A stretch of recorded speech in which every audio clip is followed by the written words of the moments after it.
अस्सलाम वालेकुम students.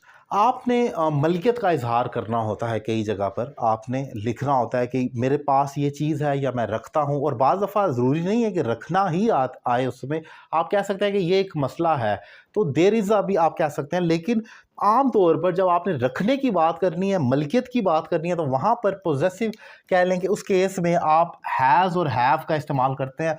Has have obviously has singular के साथ आता है और हैव प्लूरल के साथ, और उसी की सेकंड थर्ड फॉर्म हैड है जब वो अपने माजी में चला जाता है।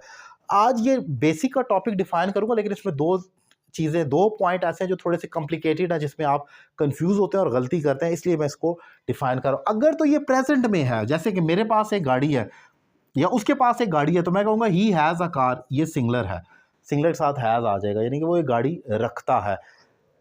ठीक है, ये बात तो हमें समझ आ गया कि वो एक गाड़ी रखता है। अब जब गलती होती है वो क्या होती है, जब इसका नेगेटिव करना है।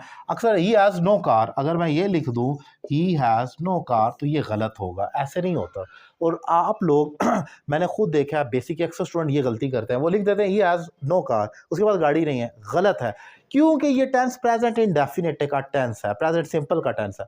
प्रेजेंट इंडेफिनिट का आपको जैसे वो भागता है, ही रन्स, आपको लगेगा कि ये प्रेजेंट इंडेफिनिट कैसे है, उसमें तो डू डज आता है और पॉजिटिव में कोई हेल्पिंग वर्ब नहीं होता। तो इस फिक्रे में भी कोई हेल्पिंग वर्ब नहीं है, ये has as an action verb, main verb के तौर पर इस्तेमाल हो रहा है। वो एक गाड़ी रखता है, हैव का मतलब है रखना, तो यहां पर है वो एक गाड़ी रखता है, ता है तो प्रेजेंट इंडेफिनिट होता है, तो ये प्रेजेंट इंडेफिनिट टेंस है। तो पहली कंफ्यूजन तो अपनी खत्म करें कि ये जो इस किस्म के हैज हैव वाले फिक्र होते हैं, ये प्रेजेंट इंडेफिनिट होते हैं और इनका मतलब है रखना।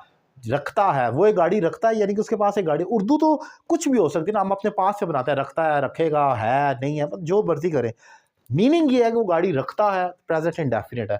तो अगर ये प्रेजेंट इंडेफिनिट है तो उसके पास गाड़ी नहीं है, he does not have a car होना चाहिए, क्योंकि प्रेजेंट इंडेफिनिट के नेगेटिव में डू और डज का इस्तेमाल होता है। आप ये नहीं कह देते ही रन्स, वो भागता है, तो वो नहीं भागता है ही नो रन, ऐसे तो नहीं करते। जैसे ही हैज अ कार, तो फिर ही हैज नो कार कैसे हो सकता है, नो तो नहीं आता उसमें, तो नॉट आना है हेल्पिंग वर्ब के साथ। तो यहां पर भी यही माजरा होगा, he does not have a car, ये हेल्पिंग वर्ब आएगा और फिर ये आगे वर्ब उस वो गाड़ी नहीं रखता है। और interrogative does he have a car, क्या उसके पास गाड़ी है या वो गाड़ी रखता है। अब गलती जो होती है वो ये आप करते हैं कि ही हैज नो कार, और फिर इंटरोगेटिव में तो आप ऐसे ही आप confuse, has he a car, क्या उसके पास गाड़ी है, he has a car, he has no car, has he a car, ऐसे तो नहीं हो सकता। हेल्पिंग वर्ब आने हैं, डू और डज क्यों आने हैं, ये बता रहा हूँ कि ये प्रेजेंट इंडेफिनिट टेंस है। आप आम तौर पर आपको पता ही नहीं होता, आप कहते हैं ये प्रेजेंट, अक्सर लोग तो इसको प्रेजेंट परफेक्ट समझते हैं, वो समझते हैं ये हैज हैव तो प्रेजेंट परफेक्ट में आता है। ऐसा नहीं है, ये प्रेजेंट सिंपल टेंस है और ये as an action verb has इस्तेमाल हो रहा है।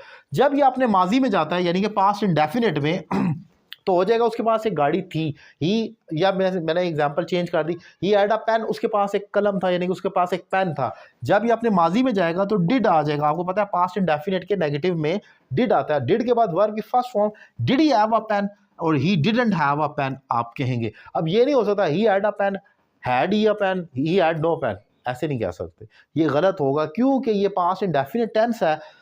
और पास्ट इंडेफिनिट का interrogative and negative, obviously for making interrogative and negative you have to use did with the first form of verb, because did is already second form of do, and do did done is the main verb. So ये मैंने point define किया, ये past indefinite है। कैसे है, अब उसके पास एक कलम था या उसने एक पेन रखा, ऐसे कर लें। अब लिया, दिया, किया, आया, गया, रखा, ये सारा पास्ट इंडेफिनिट होता है, ये तो आप मानते हैं। तो ये भी यही होगा ना, उसने एक पेन रखा या रखता था, जो मर्जी कर लें।